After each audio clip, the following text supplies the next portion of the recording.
你们的事情都已经传到北京了，你们真是让人刮目相看。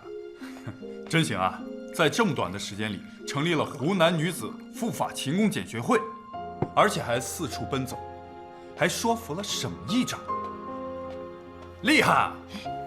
哥，没想到吧？湘阴、湘乡、浏阳、长沙4个县的县长给6名女生发补助津贴，那可都是锦瑜姐的功劳。锦瑜，真没想到你们干得这么出色。很多办法都是蔡畅想出来的，蔡畅功不可没。最重要的是，蔡妈妈当了我们的幕后总指挥。我算什么总指挥呀？只能说明一个道理：再难的事情，只要想干，我们女人一样能干好。谢谢妈妈。对了，哥，还有一件事儿忘了告诉你，锦瑜姐跟我和妈说了，对你有意见。你想不想听听什么意见啊？什么意见啊？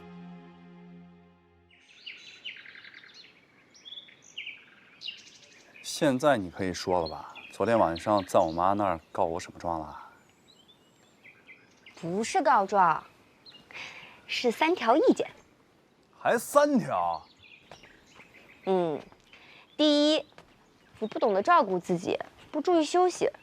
哎，这个我可不赞同啊！我告诉你，我平常可是很注意锻炼的。再说了，我在北京的时候还坚持洗冷水浴呢。第二，你从来不过问我家里的情况。我这个人啊，就是不喜欢问别人家的私事儿。你比如说，你办学啊、聚婚，我都是从蔡尚那儿听到的。别人？我怎么能是别人啊？还有这第三，就你什么事都通过蔡畅跟我说，连妇法勤工俭学这么大的事儿，你自己怎么不跟我说呀？哦，你是因为这个生气吧？咱在北京不是谈的挺好的吗？这通信靠蔡畅，联心就在咱俩的不言之中。这还差不多。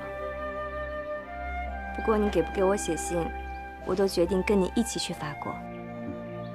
我们一起去。还有一件事儿。还有什么事儿啊？告诉你。锦瑜，我知道了，以后写信我自己写。锦瑜，我不会用笔写的，我会用心写。中国历史上哲人辈出，我除了尊崇墨子以外，便是屈原了。他在《离骚》中写的“虽九死，其犹未悔”，就是我追求理想的座右铭。你说，如果我们像屈原一样为救国而死，后人会记得我们吗？我想，一定会的。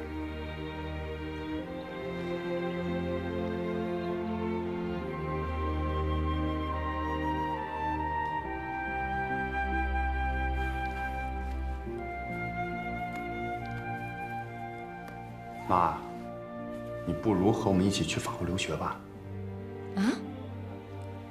你说真的？当然是真的了，我没有开玩笑。你想想啊，你们这段时间忙前忙后的是为什么呀？还不是想让更多的女同学加入进来，以造成一种气势。虽然颇有成效，但是如果能锦上添花的话，岂不是更美？你的意思是，让蔡妈妈成为榜样？对。你想一想，一个50多岁老太太，不远万里，妇法勤工俭学，那还要我们苦口婆心的劝说和动员吗？不过啊，得看妈妈愿不愿意。我不愿意。我都这么大年纪了，还出国勤工俭学，要让人笑掉大牙了。谁敢笑你啊？你这是光明正大的去勤工俭学，又不是干什么见不得人的事儿，怕什么呀？我这不是怕，我是担心，担心给你们增加麻烦。再说，我哪有什么号召力啊？我也成为不了榜样。妈，你可不能小瞧你自己，你可是我们这些做晚辈的榜样呢。再者说了，你说这么大岁数出国留学，且不说后无来者，哎，肯定是前无古人啊！这难道不是那些畏畏缩缩人的榜样吗？走出归来，放开小脚，走大步，跨过羊雀，敢从低层攀高峰。对，走出归来，跨过羊雀。说起来简单，可我连上海话都学不会，哪里学得会法国话啊？去了不能给你们帮忙，反倒成为你们的累赘。不去。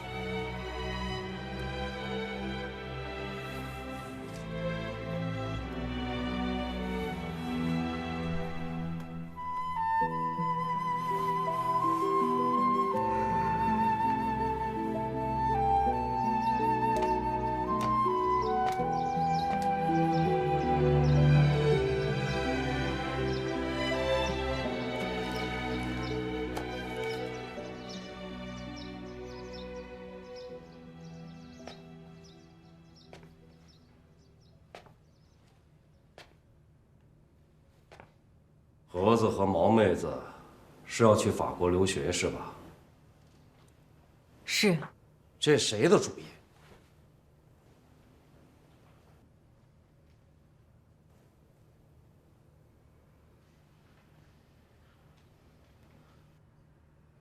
问你们呢，谁的主意？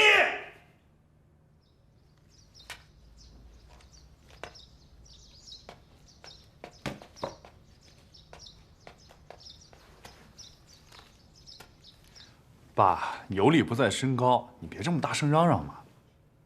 原来是你啊，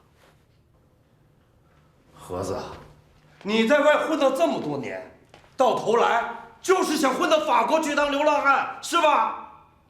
不但你要去，还要带着毛妹子去。爸，我们这不是在开家庭会议呢吗？这不是正商量着呢吗？开会？开什么会啊？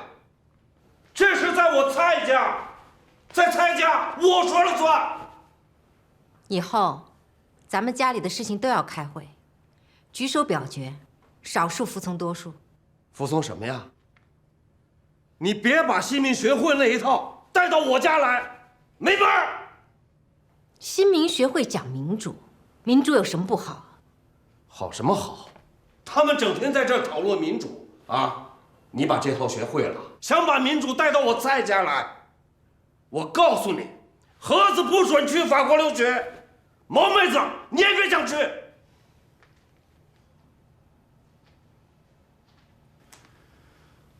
爸，刚才妈不是也说了吗？开家庭会议，少数服从多数。那这样，我们举手表决。举手表决，狗屁！你们俩谁不是同意啊？不要这样嘛，你让孩子们发表自己的意见。好，你们越来越没规矩了。今天我就按家规来办，家规就是我说了算。我自己的事情我做主了，我就要去法国留学，谁也挡不住。我也要去法国留学，谁也阻挡不了。我不需要举手表决。你们俩翅膀硬了。孩子们现在都大了，就让他们按照自己的想法选择吧。他们去那么远的地方，人生地不熟的，我是怕他们在外国受苦啊。不会受苦，有我照顾他们。我跟他们一起去。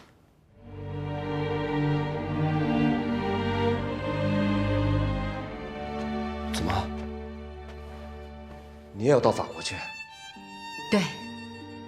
妈，我不同意您去法国，您可是这个家里的主心骨，您要走了，这个家可怎么办呀？再说了，您都这么大岁数了，您去那么远的国外，我不放心呢。妈懂你的心。爸去哪儿？我不让你走。外婆跟舅舅和小姨啊，去很远的地方读书，过2年就回来了。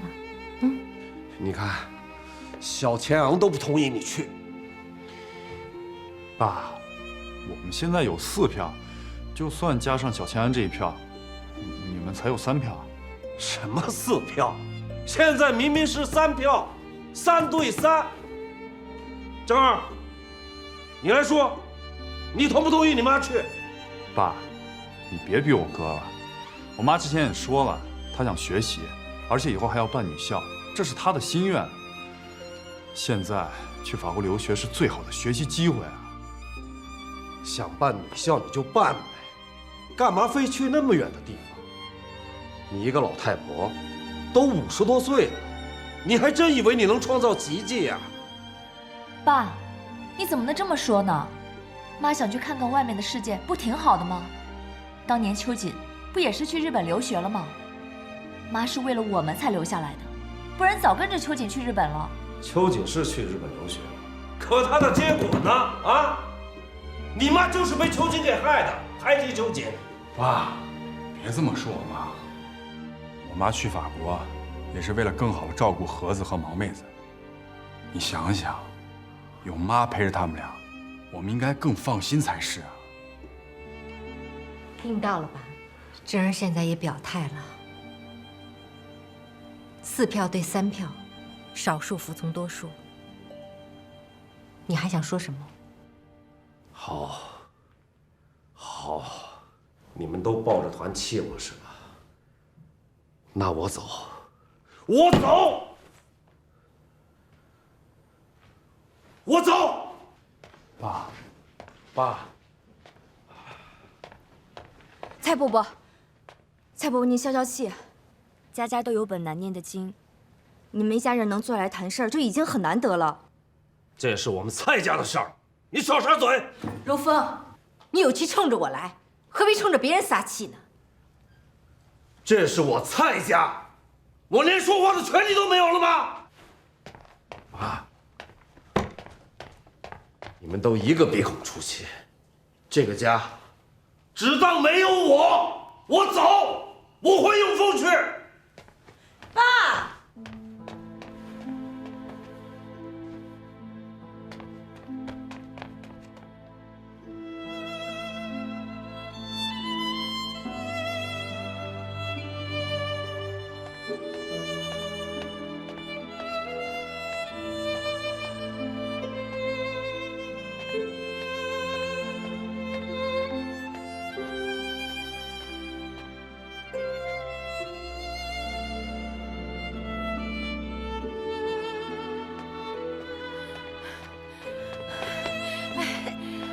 别追了，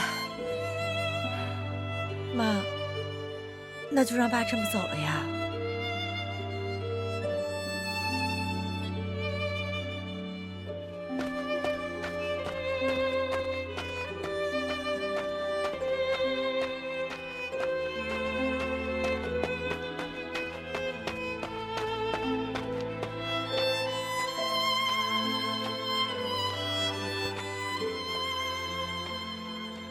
又到荷叶了，你看我家乡美不美？美。我16岁嫁给你，从荷叶到永丰，好像一路上还没看过这么美的景色呢。那是因为那个时候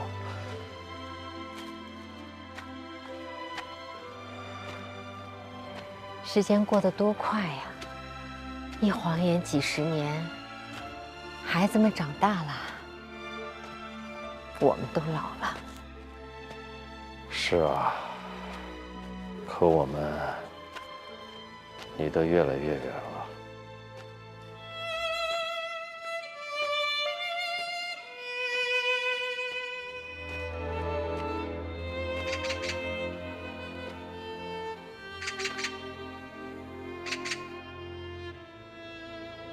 你还记得我们刚结婚的时候，就来过这里？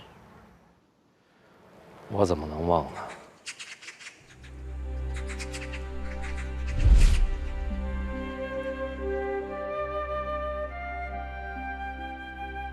你看这些树，虽然它们各长各的，但是它们的根交相盘结，紧紧地缠在一起。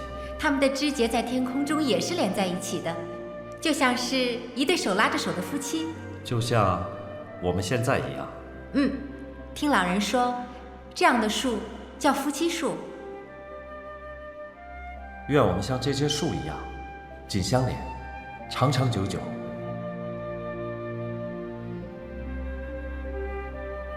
现在一场风雨，可能要打散我们了。但是根却紧紧地连在一起。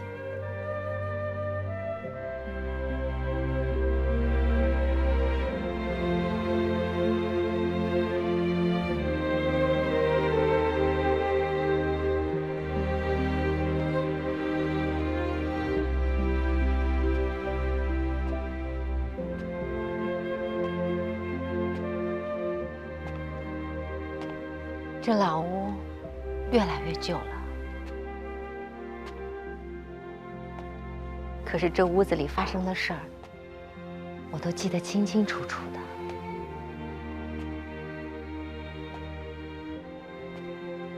那你还走吗？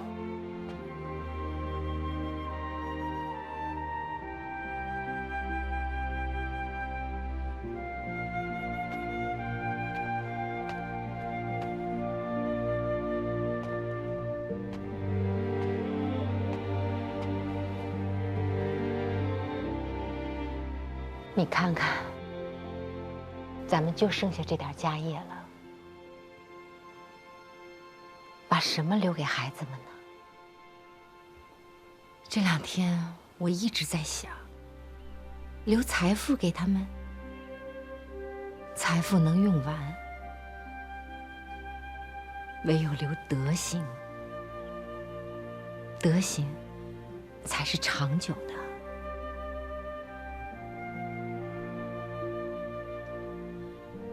人生不完美，生活也不完美，我们能做的就是让心完美。只有自己尽力过了，等我们到死的时候回头想一想，才会觉得对自己、对孩子都不留有什么遗憾。你都已经够努力了，如今也该歇歇了。什么时候才能歇呀？孩子们长大了，成才了，也许那个时候，咱们俩真的该歇歇。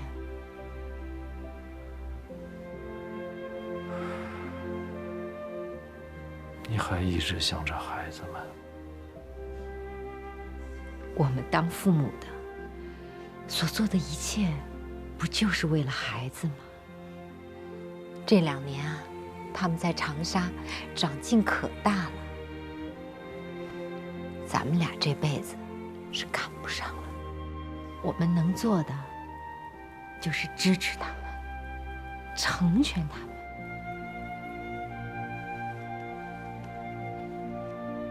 这是我的心愿，我希望也能是你的心愿。其实我知道，你要走，我是瞒不住的。可我就是有些舍不得呀。这些年，你跟了我受了不少苦。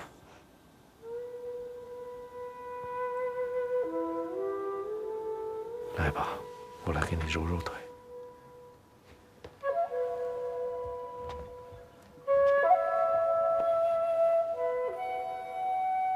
我是担心啊，你这么一把年纪了，拖着一双小脚，还要去那么远的地方。你是担心我把命留在法国吧？要真是能成就孩子们的一番大事业，我也死而无憾了。荣峰啊，我和孩子们无论走得再远，其实我回不来了。咱们不还是一家人吗？啊，咱们夫妻几十年了，我现在放心不下的是你。我不在你身边，你照顾好自己，保重身体。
秋瑾啊，你知道吗？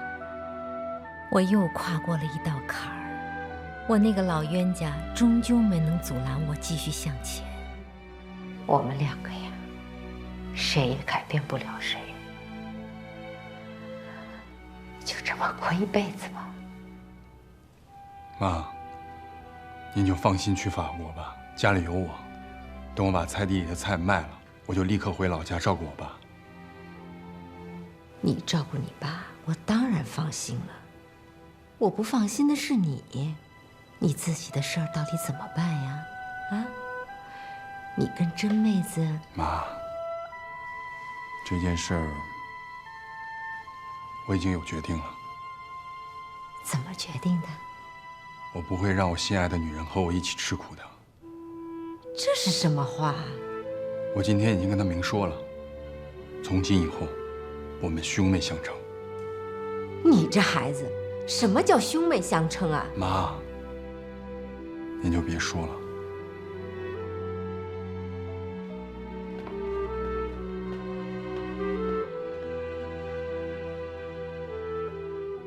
你哥呀，忠厚、老实，就是太倔。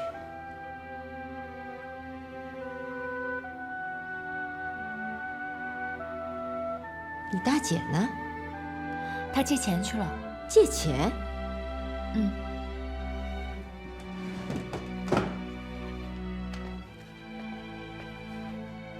青溪啊，你上次为局长家绣的枕头，他们非常满意，一传十，十传百，有好几位太太都找到我，点名要你做。你看，为你接了这么多订单。哦，还有，这是你上次的工钱。谢谢，谢谢您。可惜，还是太少了。你是说，这工钱少了吗？哦，不是的，校长，我是说，这些钱拿给我妈他们太少了。校长，我有个不情之请。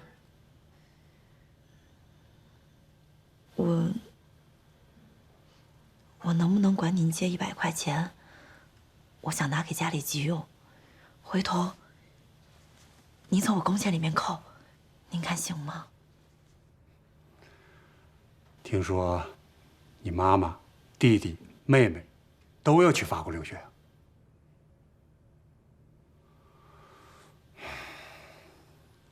值得钦佩呀。这钱我借给你了。真的？谢谢朱校长，谢谢。金鱼，我真的很高兴，这一次我们能一起去法兰西。为什么呀？因为我妈跟毛妹子都喜欢你啊。那你呢？我还用说吗？当然要说了，敢作敢为，敢恨敢爱敢说，这是我们追求的个性解放。你怎么写文章写得头头是道，一说话就吞吞吐吐的？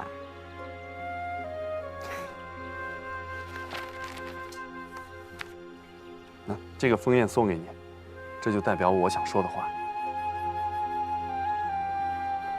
我还是不明白。你应该明白的呀，它就代表我说的话。你真是个呆子，个可爱的呆子。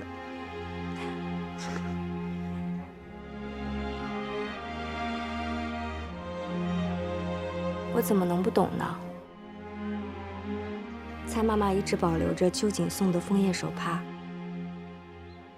我们都爱枫叶，无论这世间有多么冷酷，这枫叶都会向我们心中燃烧那团火。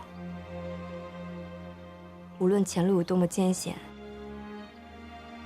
我都不会畏惧，因为有你同行，我们会像枫叶一样走向春天。好，金鱼，你说出了我心里一直想对你说出来的话。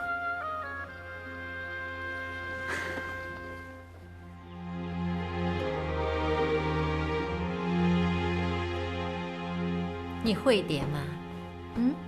给外婆吧。天阳，哎呀，舅舅马上就要去法国读书了，这个墨盒呢，舅舅送给你。谢谢舅舅。不客气。你知道上面坑作是什么意思吗？不知道。坑作呢，就是铿铿然作声之意，就是舅舅希望你要奋发图强读书，好不好？好。真乖。给我吧，珍儿。珍儿啊，你回老家拿2瓶辣酱去看看你舅舅。上次回去我都不敢去，怕他难受。妈，我一定给舅舅送过去。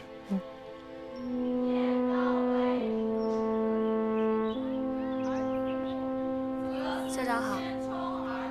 朱校长，您给了我求学的机会，又留我在女校做事，我真舍不得离开这里。彩长啊，老实讲，我也舍不得你走啊。校长，我会永远记得您跟师母对我的知遇之恩。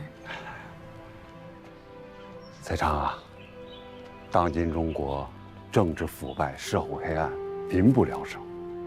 你们要把外国的先进思想带回来，改造中国，展翅飞翔，复兴中华呀！我记得，展翅飞翔，复兴中华。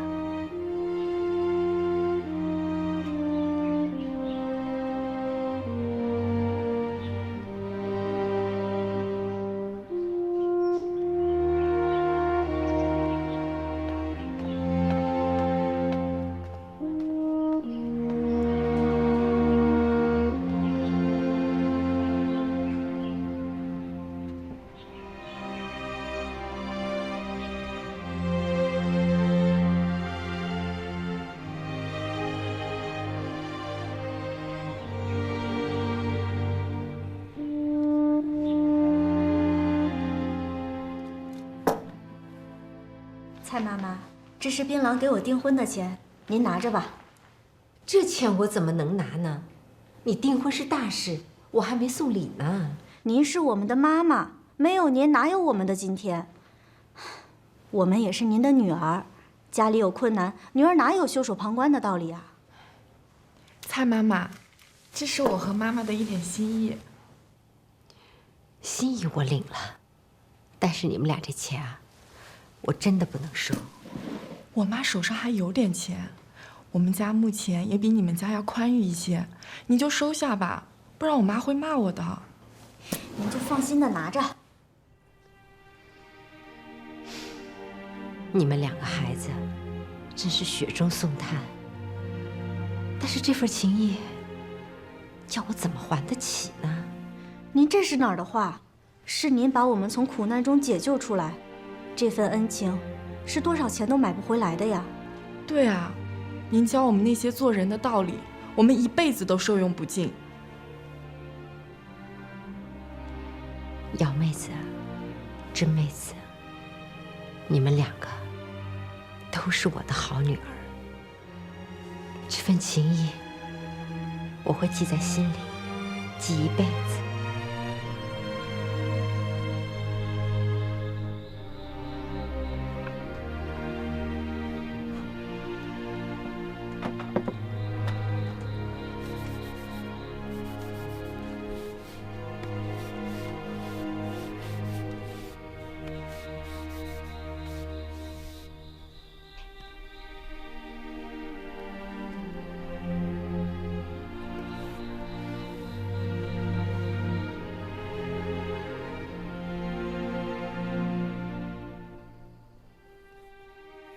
东西都收拾好了吗？嗯，都收拾好了。你马马虎虎的，再检查检查，别落下什么。妈，您就放心吧。妈，哎，哥，走。妈，你年纪也大了，要出远门，我给您做了个拐杖，也许你在法国用上。哥，你想的可真周到，我就想不到。妈，我在拐杖上刻了几个字儿：画工须画云中龙，做人要做人中雄。儿子不才，没能成为那样优秀的人。现在我把字儿刻在拐杖上，也就深深地刻在我的心里。妈，我不能去法国，就让我的心陪着你们一起去远行。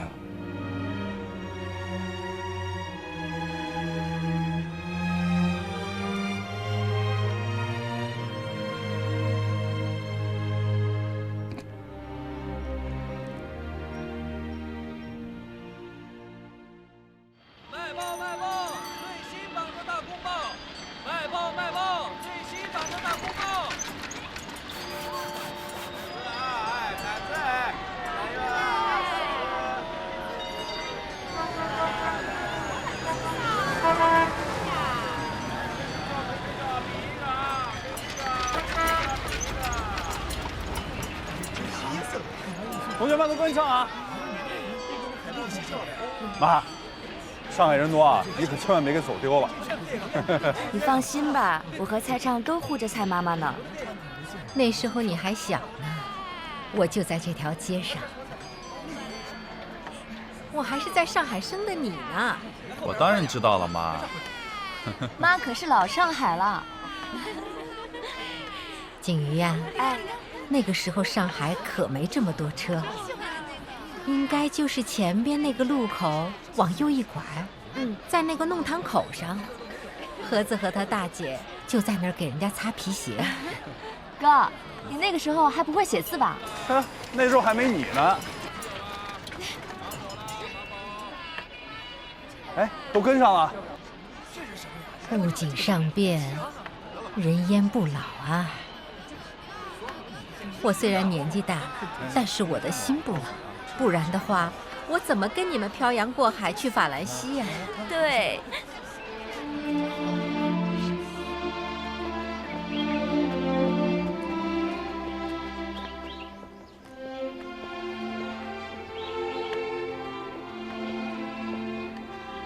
终于能到法国了。有面包吃了。何森，怎么样？人都到齐了吗？陆陆续续都到齐了，再有3天就全到了。好，毛润之也到了，问了你好几遍了都。太好了，辛苦你们了。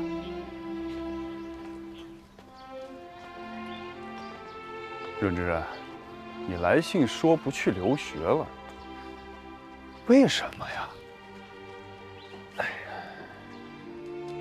咱们新民学会组织大家去法国留学，你可是主要的发起人。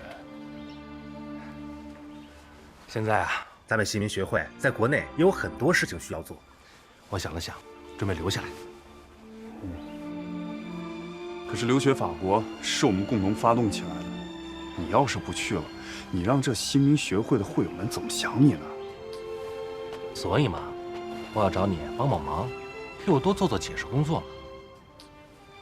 我是这样想的，你们呢出国去，我留下来，我们国内国外为了一个共同的目标，遥相呼应，这不是更有利于我们寻求救国的真理吗？这当然好。可是你不去，我们都会觉得有一些遗憾。鱼和熊掌不能兼得嘛。况且啊，我留下来，也是想把中国的问题，尤其是农民的问题，分析得更深一些，更透彻一些。我们新民学会呢，就兵分两路，一路向外发展，另一路坚守国内的阵地。我们就来个里应外合，一举达到改造中国的目的。对，我们呀都要有一个顺风耳，互通情况。现在子生兄已经捷足先登，到了法国。你们到了巴黎以后啊，就去华法教育会找他，相信子生兄定有安排。好。太妈妈，这次我就不能陪你远行了，你要多保重。谢谢。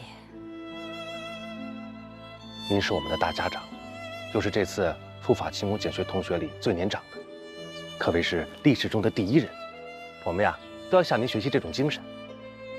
你就别抬举我了，我呢不过是一个深山走出来的小脚老太婆，我哪敢创造什么历史啊？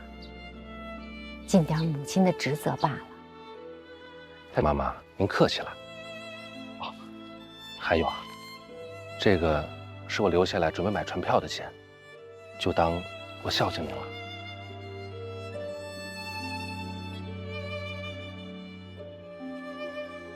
润之啊，我不跟你推脱。去法国这么多人，确实需要钱，我替同学们收下了。谢谢润之。哎，收好。这你的，拿好。哎，这是你的，有。写的是外交部。注意下了，是不是？好好看看。三哥。三哥啊，出事了！我看法国呀，咱也去不成了。为什么呀？这原来去法国的船费，一共是200，现在涨到了400，很多同学都没准备这个钱。这，别着急，来，坐下，有事坐下说嘛。对，肯定有办法解决的。我碰到一个刚从法国回来的留学生，他说1战以后法国经济遇到了很大的困难，政府现在排斥华工。华工现在就算去了，也根本找不到工作。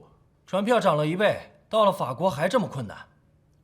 就是，不如打道回府算了。就是。同学们，听我说，去法国勤工俭学当然苦，不苦就不是勤工俭学。如果有人想着去勤工俭学，那是享福，绝对是不可能的。苦，能磨练我们的意志。我可以这么告诉你们，中国受苦受难的同胞，值得我们去同甘共苦，去努力奋斗。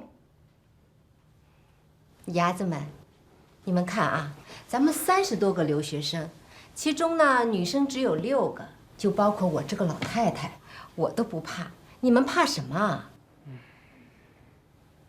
同学们，蔡妈妈年纪这么大，都没想过要放弃，我们更应该多想办法，绝对不能打退堂鼓。蔡伯母，您说的在理，可是这没有钱就上不了船，这是实打实的困难呐，这个没有办法解决呀。就是，这也不是湖南老家，这边人生地不熟的，去哪儿解决问题啊？我的4个哥哥都留过学，他们有很多同学在上海，我去找他们，你陪我去。好。你给妈拿2瓶辣酱。干嘛呀？拿吧。我带你们去见个人啊，他叫聂云台，是我们葛家在上海的一个远房亲戚。就拿2瓶辣酱吗？辣酱不值钱，但亲情值钱，亲情无价呀。聂先生是很念旧的一个人。聂云台在上海经营大中华纱厂，他是纺织业大亨。越是大亨，现在心就越黑，能靠得住吗？你不试怎么知道？凡事都要试试嘛。把拐棍给妈。哎，你们2个跟妈走。先跟妈走，去吧。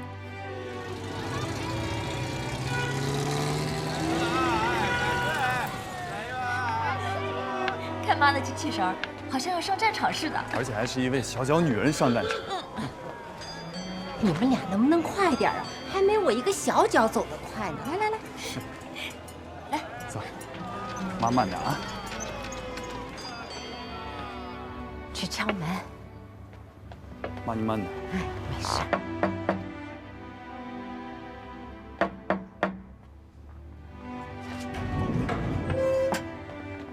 请问你们找谁？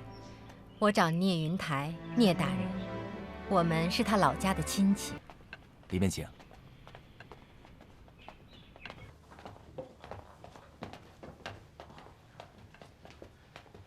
你们先坐一下，我去请一下聂大人。谢谢。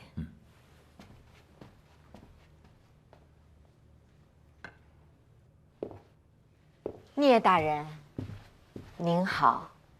我是荷叶镇来的葛兰英。葛大姐，我早听家父说过了，你和秋瑾、唐群英都是荷叶镇的女中豪杰呀。不敢不敢，您把我和秋瑾、唐群英相提并论，这怎么好意思？我哪儿比得上他们呀？我一直想见家乡的女杰，苦于公务缠身，没有机会。今日相见，幸会幸会啊！幸会。我来介绍一下，这是我儿子蔡和森，这是小女蔡畅。当年啊，亏了您父亲的帮忙，我们一家才来到上海。小儿和子就是在上海出生的，他出生之后第一个抱他的人就是您父亲。哎呦，光阴似箭呐！聂老板好，见外了，都是亲戚，叫什么老板，就叫我叔叔。来来来，快请坐。葛大姐，你坐。好，您也请。哎，你们2个也坐。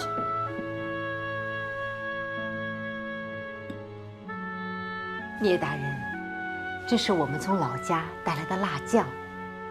永丰的辣酱。这是先父的最爱呀！家母生前每次回荷叶的时候，外公曾文公都让他带上几瓶你们蔡家的辣酱到上海。今见此物，如同又见慈父慈母啊！我们准备了这么久，该怎么办呀？听说了。但是如果我们把钱全部拿去买了船票，那咱到法国就没有饭吃了。对呀，可是我连买船票的钱都没有。没事没事，再想想办法。同学们，咱们前前后后准备了近2年时间，不能被这200块钱给打败了呀！现在蔡妈妈他们一家人都去借钱了，咱们等他们回来再说。借钱？这上海能借着钱吗？可不是，这年头兵荒马乱的，谁肯借钱给别人啊？那如果现在就放弃的话，那我们之前所有努力全都前功尽弃了。好，我们等和森他们回来。什么？你也要出国留学？我没听错吧？边学习边照顾孩子们，30多个牙仔呢。葛大姐，您今年已经50多了吧？还是一双小脚。叔叔啊，我妈非同常人。确实是非同常人呐！我早就听说了。你带着一家3代5口人到长沙求学，还感动了县长，让您见笑了。凡是从湖南来的客人说起长沙之事，都会提起此事。今日相见，我相信了，佩服啊！叔叔，听妈说，您早年也留学美国，我们要向您学习，等学业有成，回来报效祖国。好，咱们湖南能有这么多的有志青年到法国去勤工俭学，本身就是一个壮举。你这小老太太也要到法国去勤工俭学，这可是壮举中的大壮举啊！我为此感动，我相信所有的人都会感叹你的雄心壮志。不敢当。我儿子和森就是这次留法勤工俭学的组织者。长江后浪推前浪啊，不简单呐！哎呦，叔叔，您过奖了。后生可畏呀，我看得出来。蔡和森，你日后一定会有大出息的。谢谢叔叔。他只是个毛伢子，您把他夸得这么好。葛大姐，你有这么能干的儿子，真是有福气呀！育人报国，乃为人之根本。有什么困难，尽管跟我说。我们呐，还真遇到点困难，所以今天才来麻烦您。去法国的船票呢，突然就涨价了，实在是不知道该怎么办才好了。需要多少？60块大洋就够。不行。我们也是，实在想不出别的法子，所以才来打扰您，不好意思啊。我给你们600块，这么多人出国留学，60块钱怎么能够呢？那可太感谢了，您放心，这钱将来我们回来一定还您。不用还，你们学成之后能够报效国家，就是对我聂云台最大的偿还。谢谢叔叔。聂老弟啊，您就是我们的大贵人，我代表孩子们谢谢您。葛大姐，你一个小老太太，能带儿女们到法国去勤工俭学，这才是湖南的大贵人呐！你的所作所为必定会载入史册，这才是光宗耀祖啊！我根本就没想那么多，我呢，就是一个母亲，我做这些啊，就是为了圆孩子们的梦。有其母，必有其儿女呀！如果中国的家庭都能像你们这样，国家必定兴旺。伢子们，钱筹到了，快过来，来，600大洋呢！啊，聂先生啊，愿意帮助大家，他还答应让更多的老乡都来帮助我们。啊，还有啊，这600大洋我们家1分都不留，都拿出来，大家一块儿用。太好了！还有啊，景瑜姐的4个哥哥都在国外留过学，他们在上海也认识一些朋友，到时候啊，他们也会帮我们的。你哥的朋友真是大方，我真得好好谢谢你哥。你不谢谢我呀？谢啊，我当然要谢了。这还差不多。你猜，我还给你带了什么东西？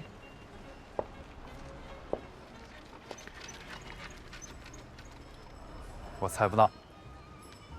你可真是个书呆子。这药是专门治你哮喘病的。锦瑜，真太谢谢你了，我真用得上。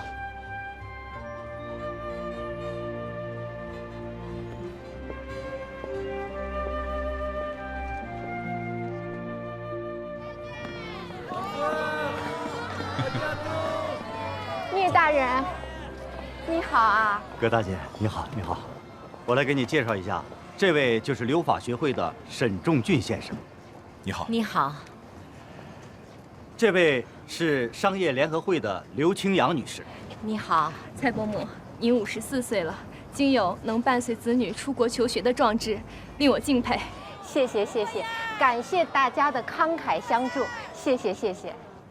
我给大家介绍一下啊，这位就是蔡和森，是这次活动的组织者。这位就是蔡和森的母亲，是报纸上曾经登过的奇异的妇人葛建豪。各位先生，各位女士们，今日蒙诸君送行，感甚。我们此去法兰西，是为了寻求救国真理，以改造世界与中国，复兴我中华。为了感谢大家的慷慨相助，我也赋小诗一首：有志进城，喜今朝乘长风破万里浪，苦心不负，乐明日，攀高岭，采千年枝。好，来，咱们大家一块儿合个影留念吧！啊，来，你们跟我先来。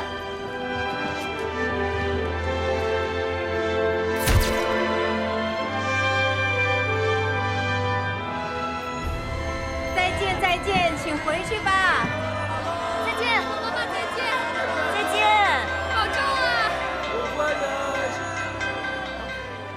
1919年12月25日，葛建豪和他的儿女们在上海杨树浦码头乘坐法国央托莱蓬号邮轮赴法留学。金鱼姐，给你，谢谢。终于启程了。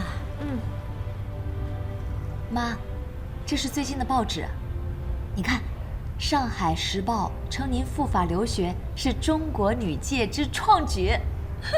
我们湖南的留学生上报纸了。蔡妈妈找到了，葛建豪年过半百，还携儿女去万里之外的法国做工求学，此乃吾乡的一点生机。你看这些有学问的人都称赞我们，说明我们这条路走对了。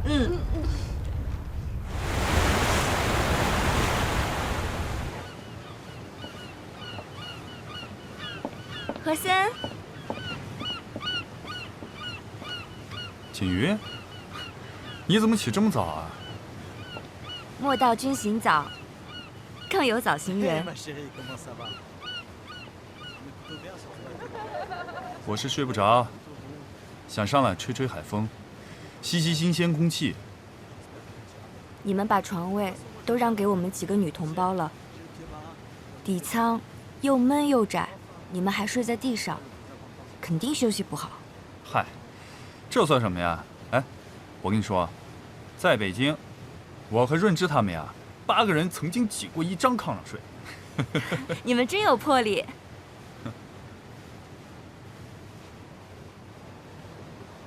也许是这大海吸引了我，今日面对，真的能感觉到这大海的神秘莫测。大海是有性格的，百川归大海，说的就是大海的包容。是啊，在这看似平静的海面下面，却蕴藏着巨大的力量。最近你太累了，你妈妈就是担心你的身体。那你担心我的身体吗？我才不担心呢，因为我知道你跟着大海一样，蕴藏着强大的力量。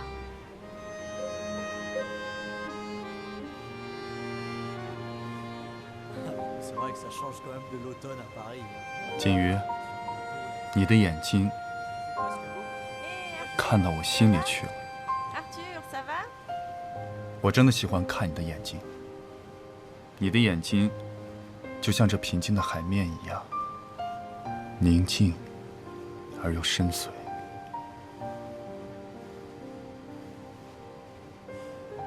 越来越会说话了。那也是你赐予我的灵感呀。我觉得我有跟你说不完的话。我庆幸我每一天都可以听到这浪涛的声音，但是我更庆幸我每一天都可以听到你的声音。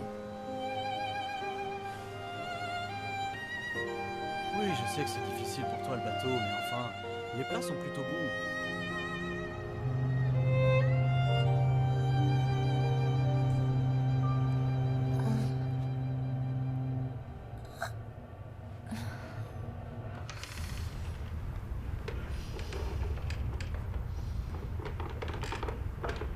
妈，您睡好了吗？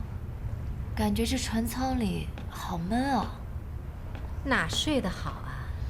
你说盒子他们在下面不是更难受吗？这船呢，还得在海上漂1个多月呢。等我们到了法国，都明年1月底了。哎，锦瑜姐昨晚不是说一起看日出吗？现在天都已经蒙蒙亮了，我也想看。走啊，我们一起看日出去啊！妈，我们一起去啊！好，一起去。日月之行，若出其中。星汉灿烂，若出其里。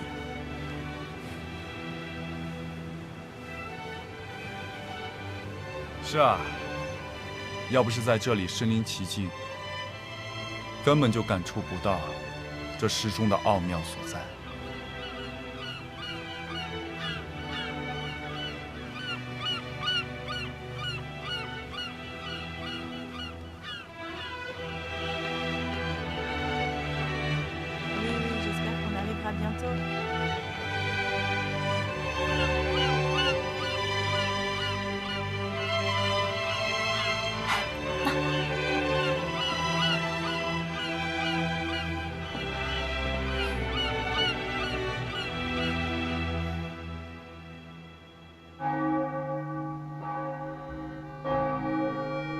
Ah, mes bons amis, bienvenue chez nous. Comment ça va?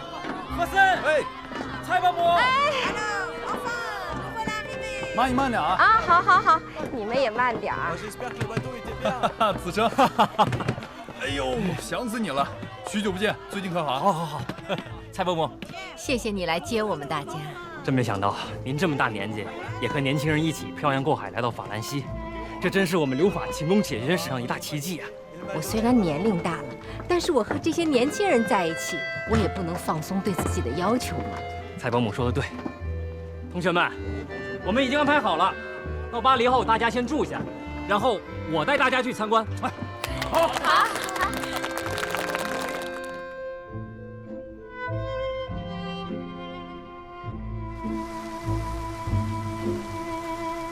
在法国勤工俭学的情况就是这样，你们这一批30多人由华法教育会统一安排。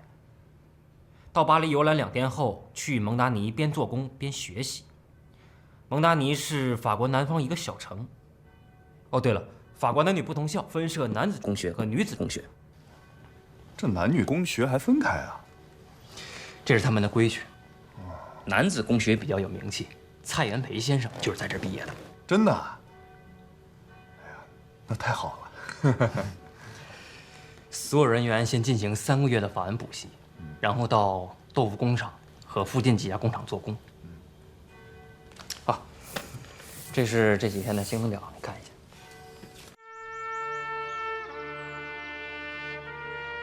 巴黎公社虽然只是存在了短短2个月，但它却是世界上第一个无产阶级政权。公社有许多女战士，都参加了战斗。最后他们都壮烈牺牲了。要是在我们中国能有更多这样的女性，中国不就有希望了吗？恕我直言，我对这样的牺牲有些不同的看法。子成，你有什么不同的看法？公社社员的精神值得赞颂，但如此不珍惜生命，是不是有些得不偿失啊？这要看从什么角度来说。革命者要奋斗，要奋斗就会有牺牲。难道要奋斗就要牺牲个人生命吗？我认为，生命是最宝贵的。你读过匈牙利伟大诗人裴多菲的著名诗句吗？生命诚可贵，爱情价更高。若为自由故，二者皆可抛。你这是诗人浪漫而已。不，裴多菲在革命中牺牲了，他用他的生命和鲜血，验证了他诗中的理念。所以裴多菲的诗和他的生命一起永存。好了，我一张嘴，怎么能争过你们二人？休战！萧子琛啊，我感觉你我还有毛润之，我们之间虽然是挚友，但是我们之间的分歧和思想差距是越来越大了。这一点我承认，我们在成立新民学会的时候就有分歧，但是争论很正常啊。今天是参观，我们不谈论此事，日后有的是机会。我不是想跟你争论，我是在跟你谈我此时的感受。原来巴黎公社的事迹我听说过，也读过关于介绍他们的书籍。但是我今天真正的站在这里的时候，我更加敬佩于这些敢于打破旧世界枷锁，并且为建立新世界而牺牲的这些勇士们。我认为他们的信仰高于生命。他们是为了自己的理想抛头颅洒热血，他们才是推动历史车轮前进的真正动力。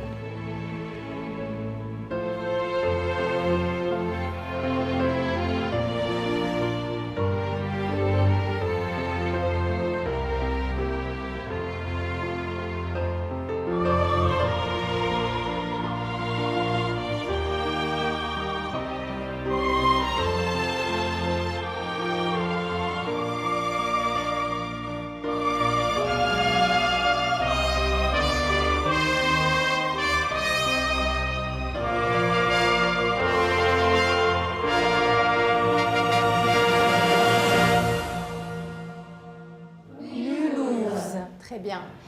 N. Comme Nancy. Nancy. Bien. O. O comme octobre. Octobre. Très bien. Rome. P. Paris. L. Le labbra alla bocca. G. Posséder. Q. Quarantaine. R. Raciste. S. S'amuser. Excuse-moi, mademoiselle.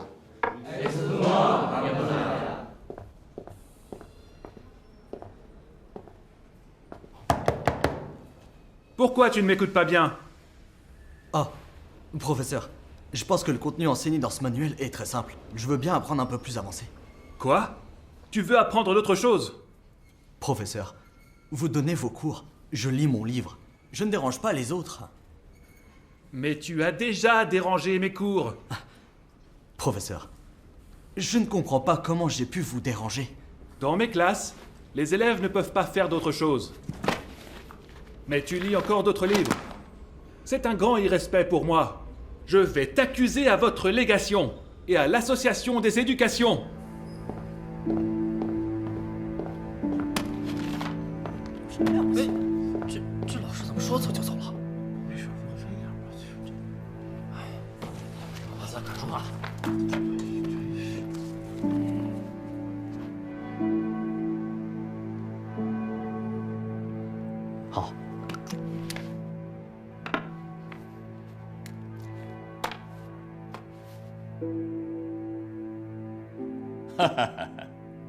李主任呐，让你久等了，公务繁忙。啊，陈公使，请坐，请坐。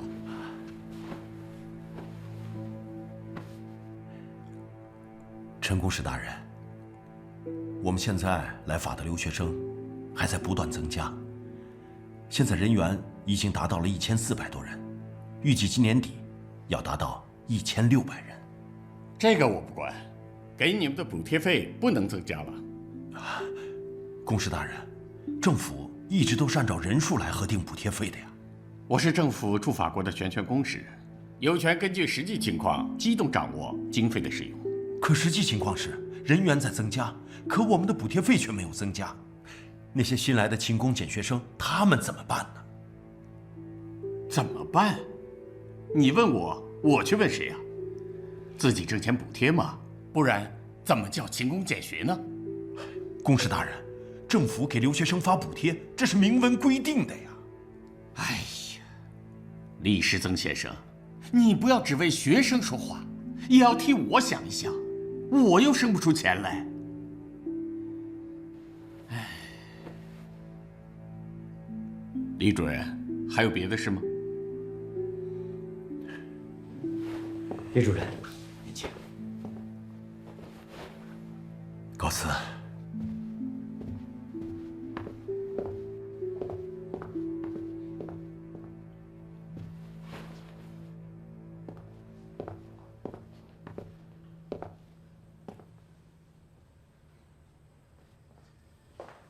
哦，公使大人，北洋政府给留学生的补助金到了。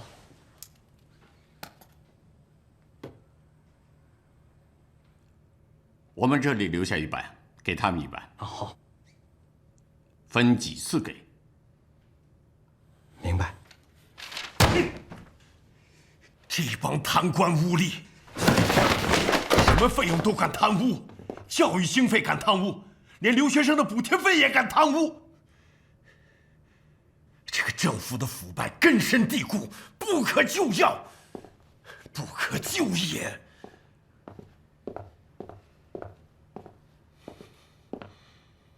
Monsieur Lee, l'école publique de garçons de Montargis a signalé qu'un élève lisait d'autres livres en classe au lieu d'écouter le professeur.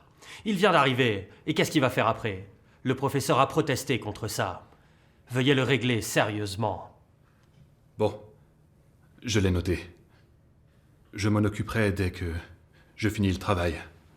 Non, il faut le faire maintenant. 别看了，我这法语怎么办啊？在课堂上，我就看那老师在那比比划划，我一个字儿都听不懂。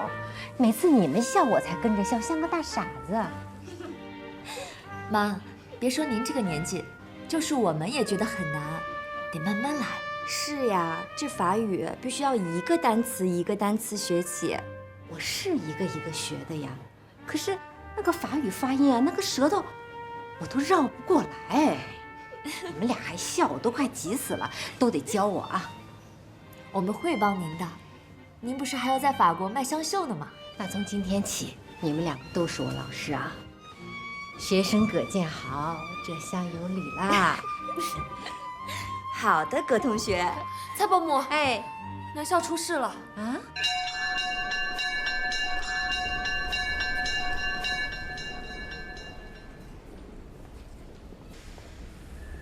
！C'est tout. Je n'ai pas dérangé les autres en classe. Toi, tu lisais d'autres livres, en classe, au lieu de m'écouter. C'est très irrespectueux et une insulte pour moi. Monsieur le professeur, par contre, vous devez aussi me respecter. Et compte tenu du fait que j'avais suivi des cours de français en Chine, c'est donc pour ça que je connaissais tous les vocabulaires que vous avez enseignés en classe. 蔡和森，休得无礼，不可口出狂言。和森，你谦虚点。Monsieur le Président, vous devez le régler très sérieusement. Je vais le prendre en sérieux. 用不着处理，我自己处理。我决定了，我走行了吧？你在说什么？你不读了？和森，你可别耍性子啊！我们好不容易来到法国留学。Il dit des bêtises, des bêtises. Je le connais, je vais lui en parler. Je lui en parle. 行了，子成，你不用说。Monsieur le proviseur, tout à l'heure, le professeur m'a reproché d'avoir dérangé les autres et blessé son estime en lisant d'autres livres en classe. Alors j'ai décidé de quitter la classe et d'étudier tout seul. C'est bien ça. Nous respectons ton choix. Tu as l'air d'avoir des idées. 蔡和森，你可想好了？不读书，你就没有补贴费了。我考虑好了。蔡和森，你别固执己见，你刚来法国就想回去？回去？哼，我还没娶到真经呢，回去干嘛？那你想怎么样？润之知道后也绝对不会同意你这样做的。我自有打算。自有打算？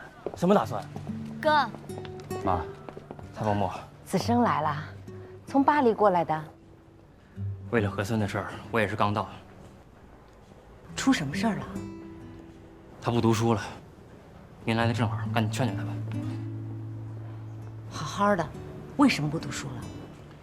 妈，我在这儿上了2个星期的课，这个学校教的东西真的太简单了，我想多学一点东西，这有错吗？何森，咱们湖南人经常调侃，说长沙离手像弹票，地上的事儿全知道，天上的事你也晓得一半。我看说的就是你这种人，你根本就不需要来法国，世界上的事儿你在长沙就能弄明白。子生，这是2码事儿。我为什么要自学法语？就是为了想尽快的了解法国，想了解法国大革命，更想了解世界。何森，我劝你实际一些。你们湘乡人说话像牛叫，你跟北京人都没法交流，你怎么可能自学轻而委婉的法语呢？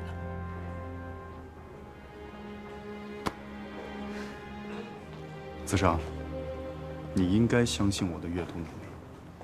你是新民学会的会员，好不容易争取资金来到法国，刚来没几天，你就带这个头。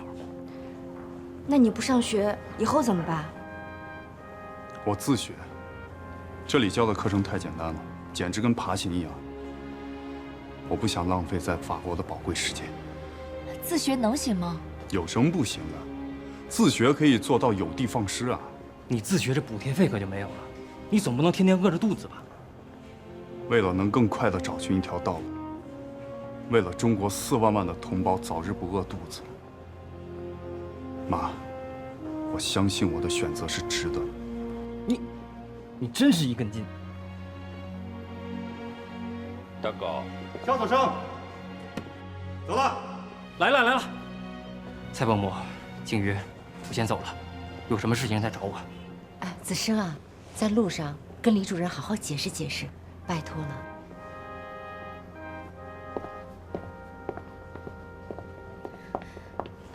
哥，你可考虑清楚啊！我要尽快弄清法文，然后翻译马克思、恩格斯、列宁的书。那你在中国就能学，还用大老远的跑到这儿来吗？有这个必要？妈，我是经过深思熟虑以后才下这样的决定。我必须要干我自己想干的事情。我们来留学，不就是来读书的吗？那我们读书的目的是什么？哎呀，你们俩先别吵了。这样，盒子，你把你心里所有的想法都说出来，让我们也明白明白。我是带着问题来留学的，在这里，有许多的事情等着我们去做，不允许我们拖拖拉拉的。首先，我必须要把法文弄清楚，然后把各国的社会党、各国工团以及国际共产党尽快弄明白。这就需要我们在最短的时间内，猛看猛译法文版的马克思著作，为中国的革命找寻经验。何森是一个不安于现状的人，是一个跑步前进的人。我总是在想，我们来一趟法国多不容易啊！在这里，有许多的马克思主义的书需要看，要翻译。这不仅仅是我个人的需求，更是国内急切需要的。这是关系到我们国内如何从黑暗走出来的大事儿。所以，我们不能拖拖拉拉的，我必须要抓紧时间。我同意。景瑜，谢谢你的理解。我理解你，但你也要做好心理准备。如果你不上课，那华法教育学会就不会给你补助；如果你不做工，那就没有收入。没关系，我想只要把这些著作译完以后，我不就稿费了吗？我支持你，不就是没有补贴吗？妈去卖香绣，妈补贴你。妈，谢谢你的支持。可是伯母这么大年纪，我实在不好意思看你这么受累。景瑜呀，你们的困难就是我的困难。妈为了我们，什么苦都能吃。妈，你还记得吗？在长沙，你不是也支持我自学吗？可不是无原则的支持你啊，妈是觉得你对才支持你，好好学。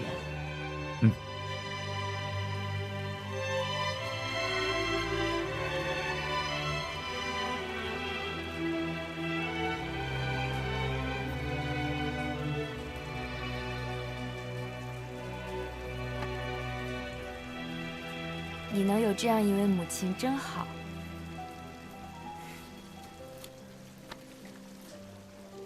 是啊，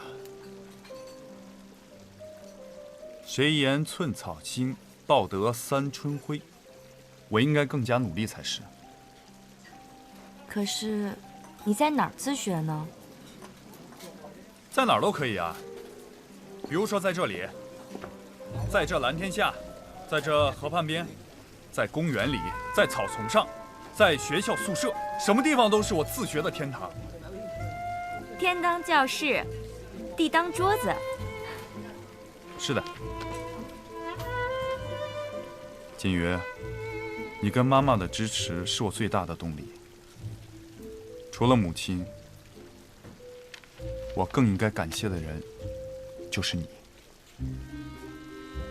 谢我什么啊？谢你在我妈妈面前帮我说话呀。我不是帮你说话，我是理解你。那我就谢谢你的理解。何仙，因为你想的，也是我期盼的，你所做的，也是国家急需的。只是我担心你的身体，因为你的身体不光是你一个人的。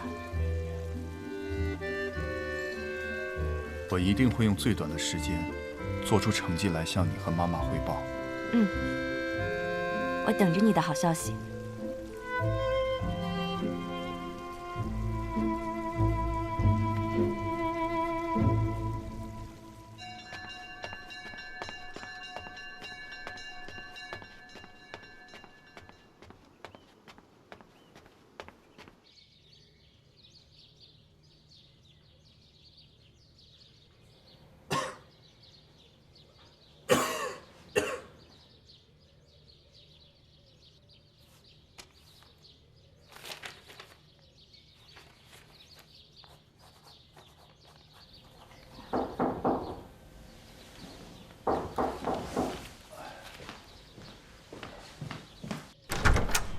盒子，妈，来了。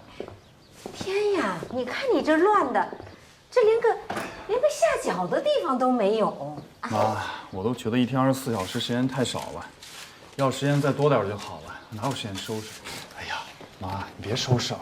行了行了，我知道你忙啊，以后啊，我来给你收拾。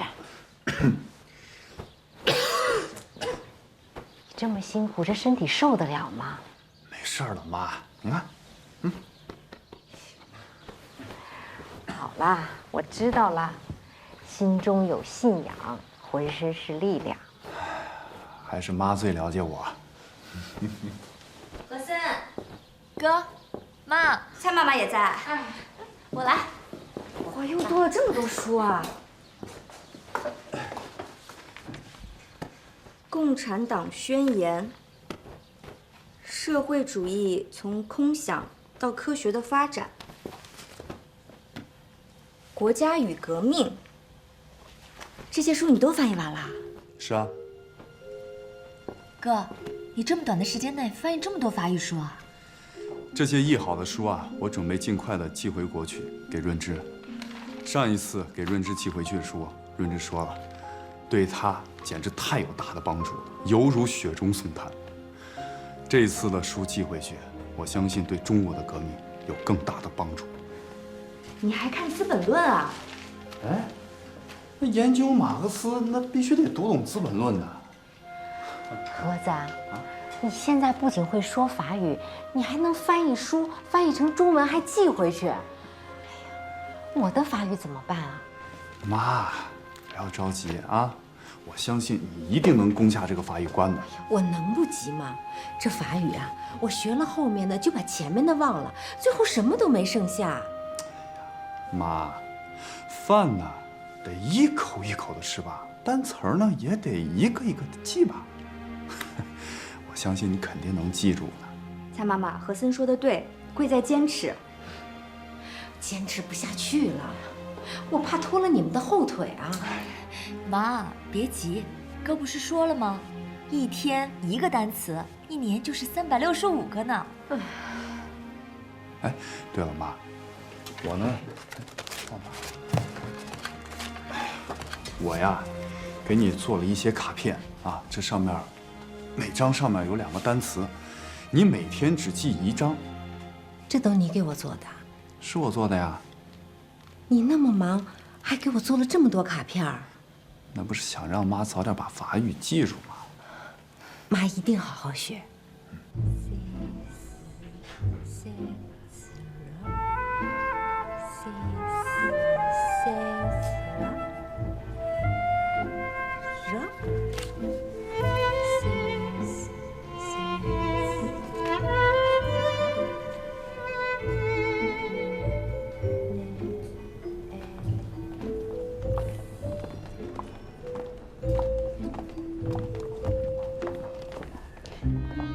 Godienra, tu peux me montrer? C'est magnifique, ta sacoche est sublime. C'est de la broderie Sian. C'est super. Qu'est-ce que c'est la broderie de Xian? C'est une des 4 broderies bien connues chez nous. Je viens du Hunan et son appréciation à Sian. On l'appelle la broderie Sian. C'est superbe. Je peux l'acheter? Tu me le vendrais?